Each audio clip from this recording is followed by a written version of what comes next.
think we're good. So good morning. Seems to be how we started off. Morning.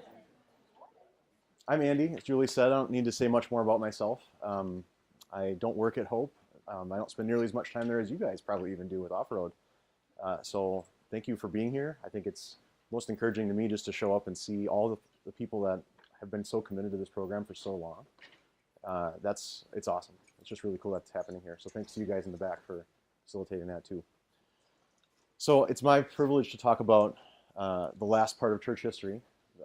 Our C word is Cosmopolitan, I believe, which I don't exactly know what that means other than that magazine, but it has nothing to do with that. So no, it means that we're going to cover a lot. So the global church, the bounds are actually a little tricky. So we didn't talk much about the global church in the other sessions. So it could go all the way back, or it could just be the last 100 years, or it could be what's happening now, and it could be anywhere in the world. So I have 20 minutes, now only 19, so I'm going to have to narrow it down just a little from that. So my theme I'm going to focus on is called The Gospel is Moving. So, there's my clicker. So when I think about the gospel, and we think about church history, I don't know exactly what was covered in sessions yesterday, but certainly in the canon, I'm sure you heard about the idea that Christianity wasn't 100% defined in terms of what its fences are when it first started, right? You had to have heresies and other movements arise that were contrary to what, Orthodox Christianity was before Orthodox Christianity could even be defined. And so fences get erected to say this is Christianity and this is not, or this is our flavor of it and this is not. And that's helpful, right? It helps define who a believer is and who's not in a certain community. It helps articulate what people really believe. Where a fence is not helpful is in talking about the movement of the gospel. So the problem, I think, is when culture, our current popular culture, looks at the church, they see the fence. They see, oh, they're in and we're out. And that's how they view it. That's how we view it. I don't really have an interest in interacting with that. It's irrelevant to my life. I don't want to talk about it. This is stereotyping, but I think that's the generality. So I think when we think of a fence around our theology, that's good. When we think of a fence around our gospel, that's bad. We should instead talk about, a river, I think, is a better analogy for how the gospel moves. So a river, flows, it has a destination. It has water that, gives it its girth, but it touches the banks in different ways, in every place it goes, and it changes, and the banks will change over time. And it's still water, and it still has the same purpose, but it is constantly shifting and moving. And I think that's a better analogy for the gospel. So the way we see this, transitioning the movement of the gospel, there's these 4 different categories that's used in missions to talk about how the gospel moves. They're called the mechanisms of mission. So I'll talk briefly about this. There's the quadrants. You can see voluntary, involuntary, and then coming and going are the 4 categories. So voluntary going is traditional mission. So someone is sent out to go to another culture, or even taking it outside of the realm of missions in other countries. It could be you're going across the street to talk to your neighbor about Jesus, or you're going even across the aisle at work to talk to somebody. You're going out to do this, and you're choosing to do it.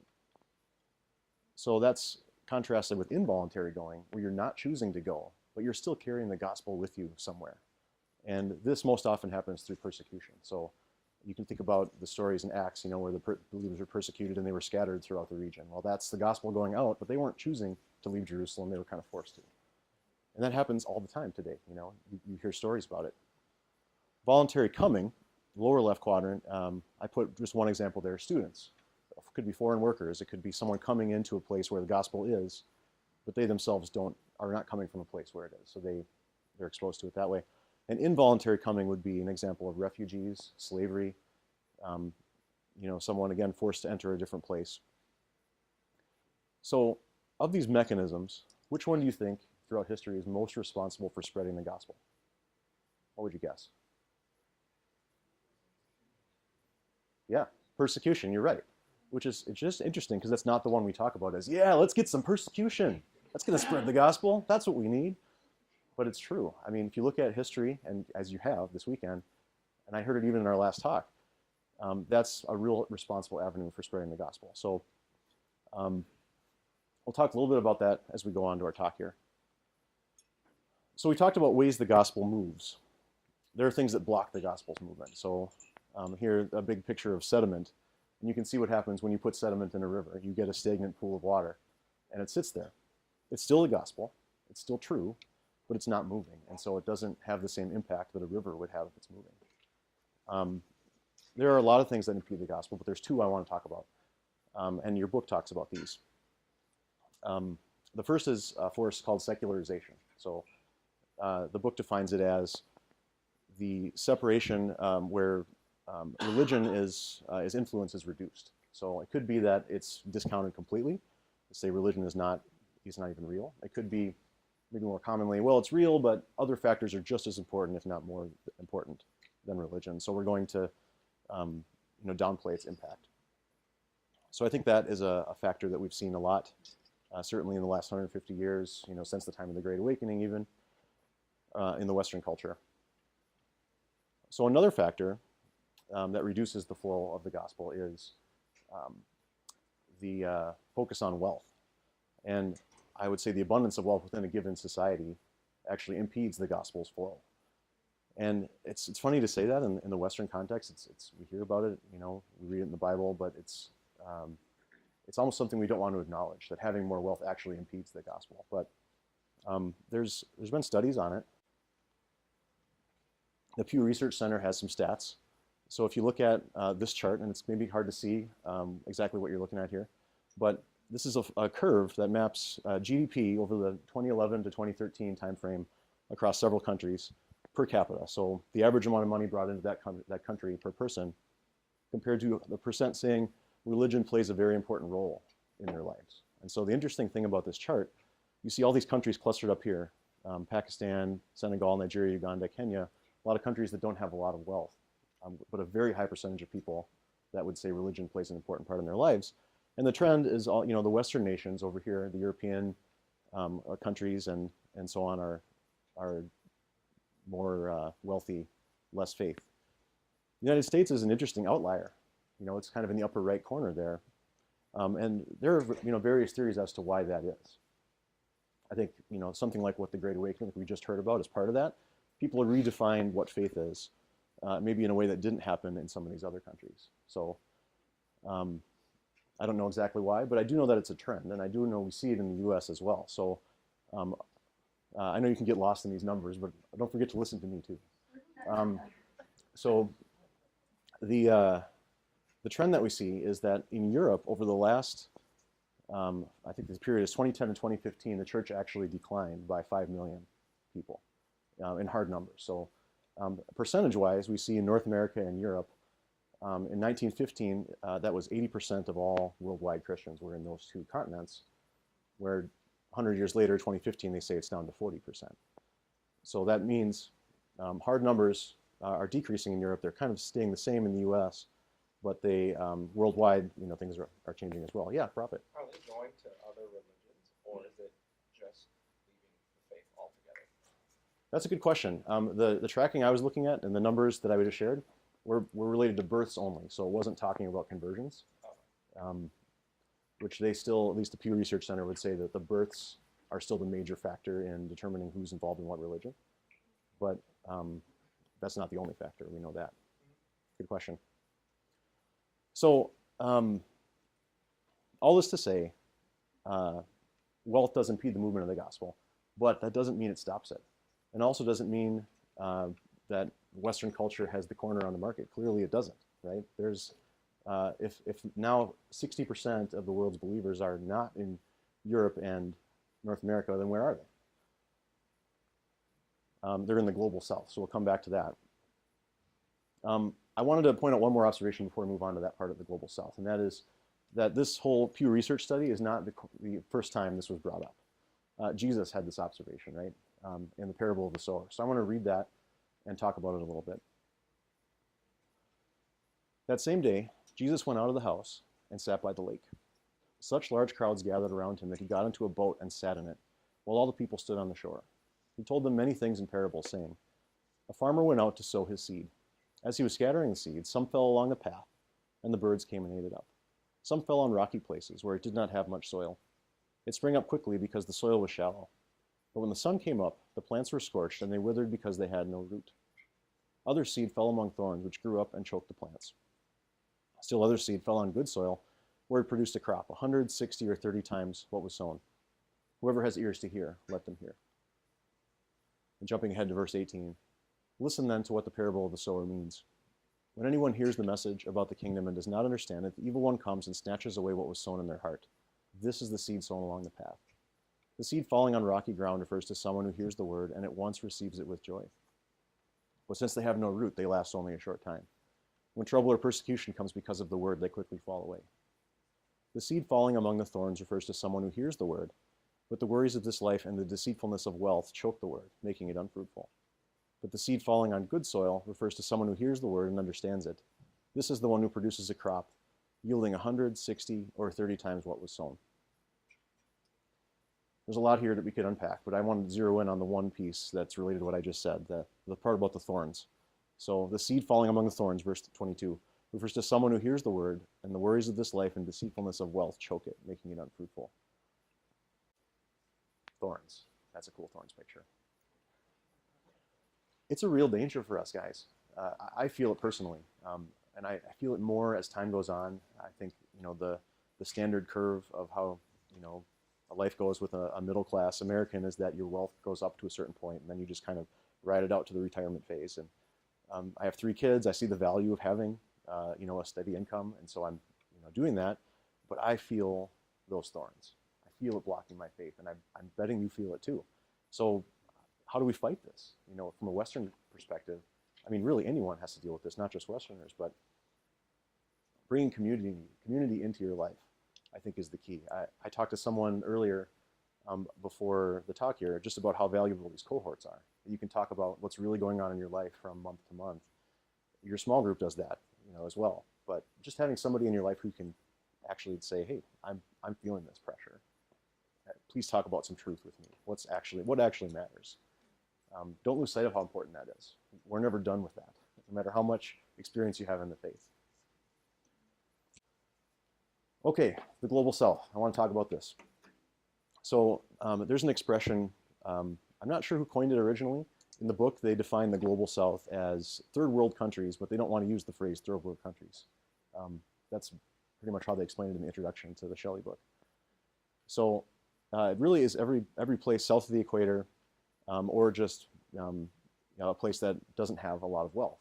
So China is included in this historically, above the equator, as well as some other areas in Southeast Asia. So what I'm going to talk about is 4 specific stories from the global south that I want to share. I reached out to some missionaries that I know and asked them, can you tell me how the gospel's moving in your part of the world? Like, what are you seeing? I told them what I'm doing this weekend, that I'm sharing this talk with you guys, and what do you want to tell the people of hope, people who are coming to learn about this? So I got 4. 2 of them are stories I'm more directly connected with, so I'll just kind of share them, and 2 of them I'll read because I have a written update for you. So these pictures are generic, by the way. They're not like actual people from the stories, but they are from the cultures involved. So the first one, I guess I'll tell you a little bit about my background to share this. It's from China, and in China, I was there a number of years ago, and I was a student doing some campus ministry. So I studied Chinese language while I was there, but then led a couple Bible studies and just met with students. And one of the things I learned is that there was an atmosphere there, maybe similar to what was present in the Great Awakening from what I just heard in that talk, that a lot of people I would say, hey, do you know the story about Jesus? And they would just say no. Like, some people actually said, who's that? Like, so you actually don't know this name? No, they hadn't, just from their experience and education. Certainly not all, but that was more than once I had that conversation, and that was not that many years ago.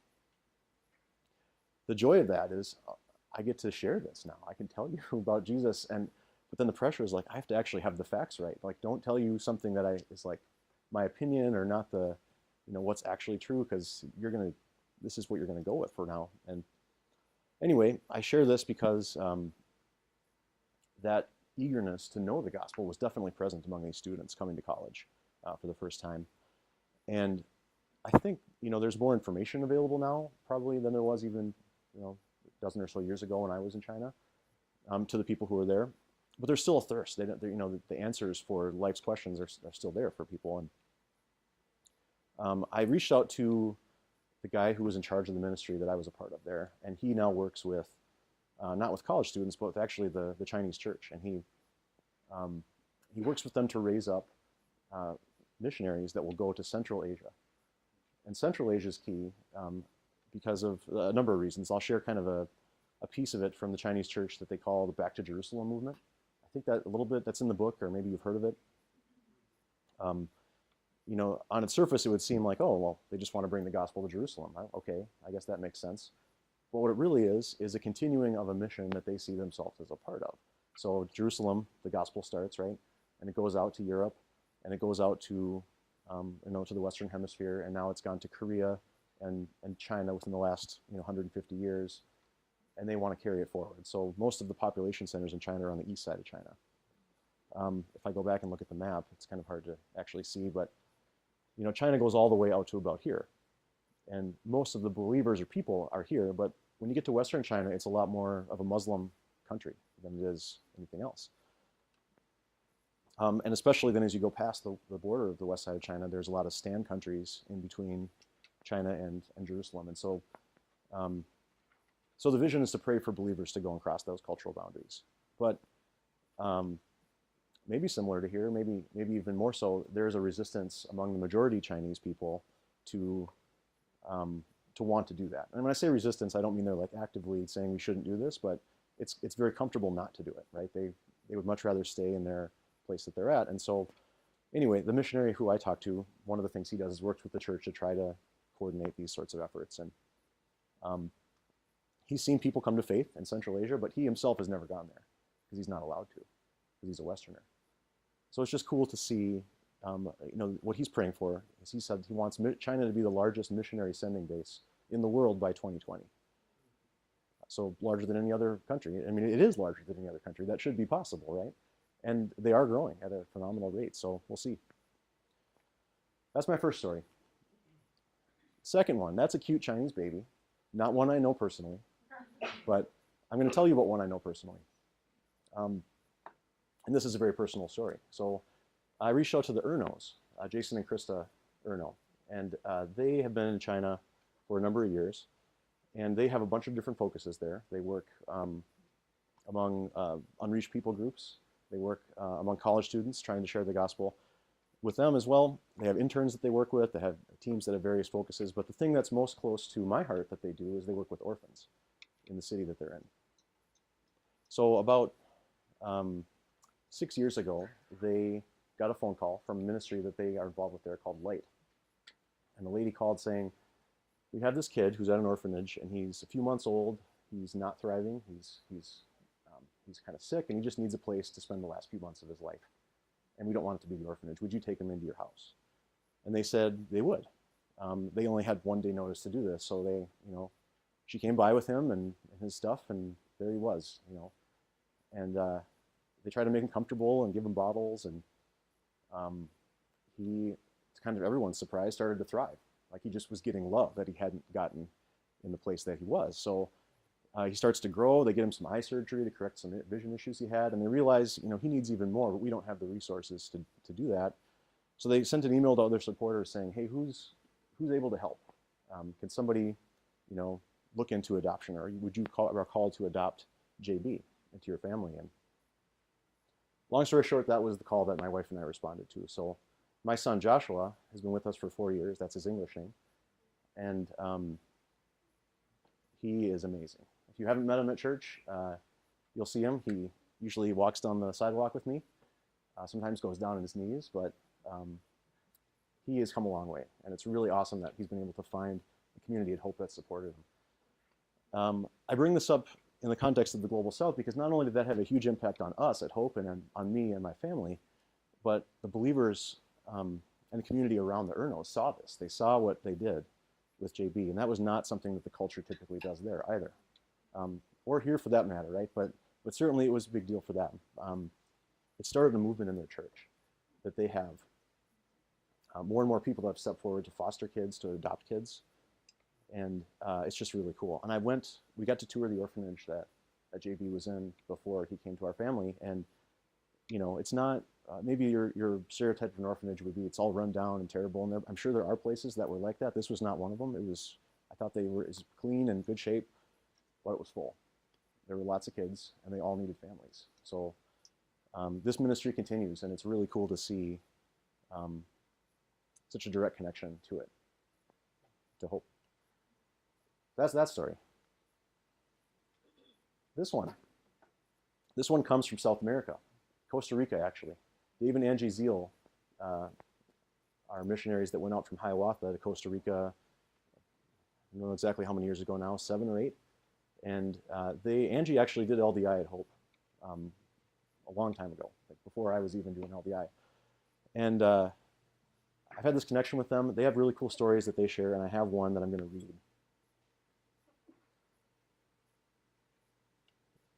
When Dave and Angie first joined their church, they'd see people getting into the music, showing lots of excitement as they belted out songs about how much they loved Jesus. Yet when they got to the sermon, they often saw the same folks talking to their neighbor or starting to nod off, either actively or passively missing the teaching the music was meant to set up. A little over a year into our involvement in this church, Dave found himself in charge of the music ministry when the previous leader suddenly left, and 2 realities were hitting him. Their congregation was passionate in worshiping in song, albeit through a repertoire that was largely individually focused, my experience of God, my feelings for God, and somewhat disengaged when it came to worshiping through listening and learning from the Word. Dave and Angie desperately want their congregation to know what they believe and be able to discern between those beliefs and the lies they frequently hear. Unhealthy doctrine, as well as Jehovah's Witnesses and Mormons, are constantly going door to door to convince people to join their groups. People of this culture are hearing something, listening to music on a home stereo or watching TV or vendors. Hearing and music is a big part of their lives. So it really struck Dave that if the congregation was not engaging in the teaching times at church, maybe music might be a pathway to do that. So Dave tried to introduce new songs that had more accurate theology into the church, and he said it was a bit of an uphill battle for years. Many of the songs were new, and you had to cut songs that they liked. Little by little, though, as new folks joined the church, they saw more and more people singing and engaging with them, even through their body language. A couple years later, people joyously sing of the salvation God has provided for us and reverently declare what they believe at full voice. Dave and Angie still desire people would engage more deeply during preaching and teaching, but are encouraged to see them actively singing the core beliefs they hold about God and what He's done for us. And when a cult knocks on their door, not only do the words, "I believe in the Father, the Son, and the Holy Spirit, our God is 3 in 1, live in the back of their mind, but they flow out of them with a melody and rhythm that so infused this culture." So I thought that was a cool story. It kind of brings together those two pieces, that we have the fence posts of theology in a culturally relevant way applied there. I want to close by doing something that is a cross-cultural experience, and it was for me. It might be for some of you, and it's called Together Prayer. Has anyone heard of Together Prayer? So what this is, when I was in China, I worked with some Korean believers that were also very much into ministering to Chinese.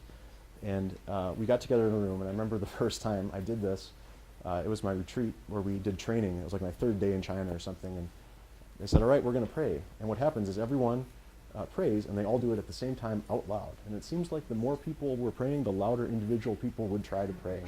And it just like filled the room with this amazing noise.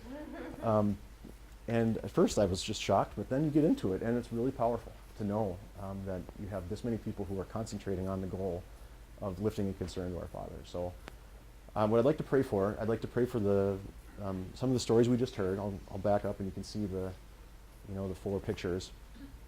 So these 4 areas of the world, or anything else you know of that God is doing around the world. I just want to give thanks for these cool things that God's doing and pray for those ministries. So stand up.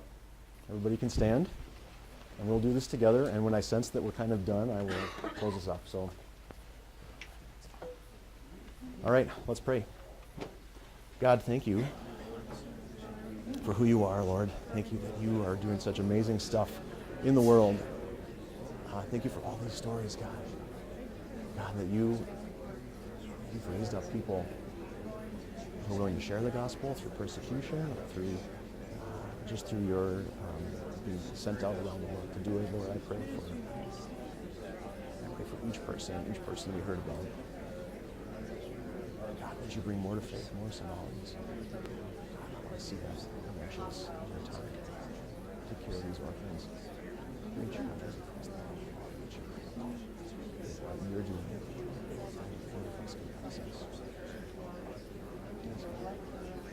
So thankful.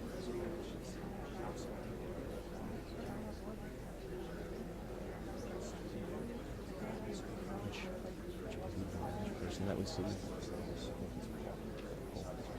That's pretty good.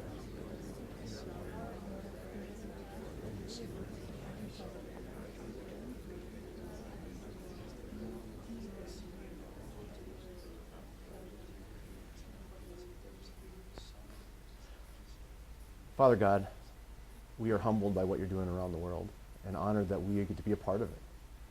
Help us, God, to have the faith to step outside of our fences and see what you're doing in another culture, whether it's across the world or across the street. Praise Jesus' name. Amen.